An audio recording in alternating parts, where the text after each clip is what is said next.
Not to give my name out all the time because people are always asking me. I just don't want it running. Obviously, we just want to make sure nothing untowards going on. That's the only reason I'm asking. Well, there isn't. It's only pictures of the marked cars. What's your surname? Car pictures. Like I said, I don't want to give me surname out. I'd rather not. I'm only taking some pictures of the police cars. As my colleague explained, obviously it's a bit odd you're doing like It's not odd. Have you not seen on like YouTube and Flickr and stuff? But not outside police bases. Oh yeah, definitely. I've seen loads of videos of police cars whizzing down the road and stuff. Yeah. They're not coming out of police bases. If you go on YouTube and you Google any police station, you'll see videos of it. Is that from you or from other people? Well, no, from loads of people. Yeah, I do, but again, it's not something I give out because it's obviously you get people commenting on. Welcome to the courtroom of public accountability, where every badge, camera, and constitutional clause is under the microscope. In today's case, Auditor Matt takes on what starts as a calm afternoon of photography outside a police station, but quickly spirals into a masterclass on misunderstanding the law. 2 officers, several escalating assumptions, and 1 unlawful detention later, we're left with a powerful example of how suspicion can sometimes be nothing more than discomfort in uniform. Keep your eyes peeled because this one's packed with subtle power plays, thinly veiled ego, and one citizen who refuses to be intimidated. Will knowledge of rights triumph over misplaced authority? Let's break it down, and by the end, I guarantee you'll have... Is that you're videoing officers' private cars, which again, you know, we can't really stop you doing. Yeah. Because you just said that if those people were that way inclined, they would just simply come down here and do it themselves. So how do I know that's not what you're here for? That could be the case for anyone that walks past. I think I'm perfectly entitled to stop and ask you what you're doing and why you would right. do that. Yeah, I know, and you have done, and I've told you. This is what I'm saying. But we're trying to obviously make sure nothing untoward's happening. How? Giving me your surname. How can anything untoward happen? I mean, are you deliberately after confrontation with the police? Is that... If I was after confrontation with the police, I'd be giving you hell now. So, no, obviously not. I've not said you're breaking any laws or anything like that. I've not asked you to stop. I've not tried to... No, that, yeah, but if you say that I'm after... Opening exchange, we see the classic fishing expedition. Instead of evaluating behavior, the officers go straight for identity, asking for a surname simply because something feels odd. This is one of the biggest misconceptions officers make, mistaking unusual for illegal. What's striking here is Matt's composure. He's polite, explains his intent, and even gives context, yet the officer's unease keeps growing. That subtle shift from curiosity to control tells us everything about how some encounters spiral. In law, feelings aren't facts, and suspicion needs substance, not just... I mean, the marked cars, like I said, is fine. Yeah. Just making sure you're not videoing private officers' cars. That's all. You can't make sure of that though, can you? Well, all right, I can't stop you doing it. No. Right, I've said I'm not going to. I've no reason to. But you won't show me that you've Well, not been... I'm recording at the moment. No, I can't stop my video. I give you my word. I will not get any. Even if they're really nice cars, I will not put them on. And if there is any by accident, I will blur the number plates out. I do this with other people if they say, because a lot of them do have concerns about private cars and things. And I say, yeah, no problem. I can understand that. I can blur it out. People that would want to maybe cause us harm and stuff like that, and you know, it's just not. I get your concerns with it. Yeah. But you've got my word. No private vehicles will go on the internet or anything like that, or not even on my own camera. Regardless, it's just marked cars. That's all it is. Okay. All right. You won't give us your... I'd rather not. It's just I don't want it sort of going. The officer accuses Matt of seeking confrontation, while Matt is literally doing the opposite. This is where emotional bias meets policing. The auditor is calm, transparent, even conversational. But the officer's narrative doesn't change, because to him being filmed feels like defiance. That tension between perception and reality defines so many First Amendment or public photography audits. What's worse is that the officer confuses compliance with submission, and when Matt asserts his rights, it's immediately labeled as resistance. A textbook example of ego overriding. I'll be honest, we have had people down here. All right, yeah. And sometimes these people are fixated people, so they may have mental health problems, they may be obsessed with the police, yeah. They may wish to do police officers harm. It's people's temper, people's mood to change, people don't like being stopped and spoken to. So this I think you've worked that out with a pair of yous that I'm perfectly all right and I don't mind being spoken to. I don't know you at all. I know the border police have stopped someone out here, was armed with a knife, and he had come down here specifically to cause harm to the police. police, which is why we're speaking to you now, to make sure you're not one of these fixated people who's going to do us harm. Definitely not.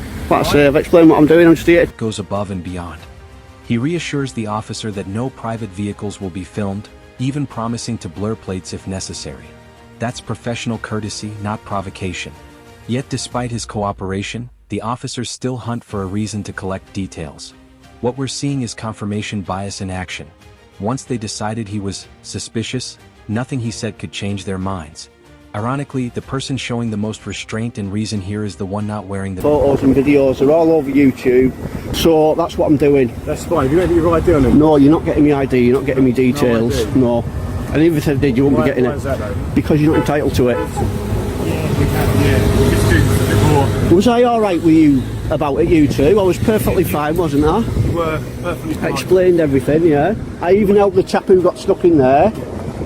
Got myself grazed knees, guys. Yeah. So what's your first name? Sorry. Matt. Matt. Yeah. The issue we've got, Matt, is you've travelled all the way from north. It doesn't matter where I've travelled from. It doesn't matter if I've travelled from. It doesn't matter if I've travelled from France to do it. I can understand why it brought you to here. It doesn't matter. I could come here from 1,000 miles away just for the day and it won't matter. If I want to do that, I'll do it. You've got to understand, mate, it's my job is to sort of confirm who you are and why you're here. It's not your job to confirm who I am and why I'm here. No, it's not. It's none of your business. It's a darker turn. When an officer equates lawful photography with mental instability or terrorism, that's not just bad logic, it's damaging policing. By lumping a peaceful auditor with fixated individuals, the officer paints free expression as a potential threat. This kind of rhetoric is how public accountability gets stigmatized. Instead of recognizing the legality and frequency of audits, they treat it as abnormal, even dangerous. This isn't just an overreach, it's a reflection of fear-based policing, where the camera becomes more threatening than an... Come down here and tell me I'm only allowed to come down and take pictures if I'm local or if I'm staying in a hotel, etc., or I'm here on Are you listening? I think this is enough I think He's not. I've been nice to you guys. I've told you what I'm doing. not to be nice to these. Right, no, he's coming up and he's demanding the ID and he's suggesting that I'm not allowed to do it, etc., etc. But if it's a one, Have you got some ID, mate? Like I've already explained to you, if it's one, we do get fixated people that do hang around the police stations and they do want to do us harm. Alright? potentially. So, With a camera, Yeah. we've already been through this. yeah, we have. However, I think so, yeah. you've attracted another set of police officers' attentions, haven't you? Yeah, just let me speak to these guys. But if you speak to the uniform officers, because I'm speaking to my colleague. Right, well, I was going to say, if you're going to detain me and search me, there's going to be a lawsuit because it's an unlawful detainment and an unlawful search. No, if she's going to detain me, then crack on. No, unless you're detaining me. Okay, Matt, at the moment, Everything unravels. Despite no crime, no threat, and no evidence, officers decide to escalate. Section 1 of PACE allows for searches with reasonable grounds, not because someone traveled from another town. The moment they used distance as justification, the professionalism went out the window. What's alarming is how casual the decision to detain becomes, as though inconvenience equals probable cause. Matt calls it out instantly, and rightly so.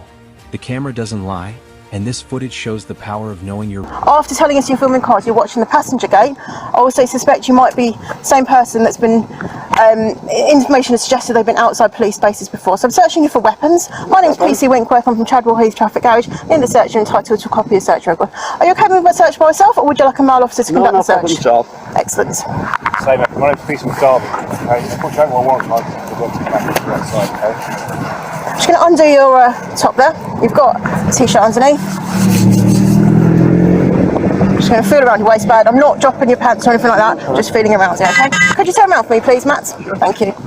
Don't just turn it on. Matthew, for future reference, when officers speak to you, if you just obviously give them all your details. I don't have to give them me details, pal. What I'm saying, Matthew, is I expect for you, so if Right. you're going to record outside police stations, just give them all your details. I'm not going to be giving anyone my details. I don't have to. What did you say your name was again? His jaw dropping. After finding nothing illegal, one officer actually tells Matt to give all your details next time. That's not advice, that's misinformation. In the UK, you're not legally required to provide ID unless under specific statutes like Section 50 or driving laws. The officer's comment exposes a training gap that's both embarrassing and dangerous.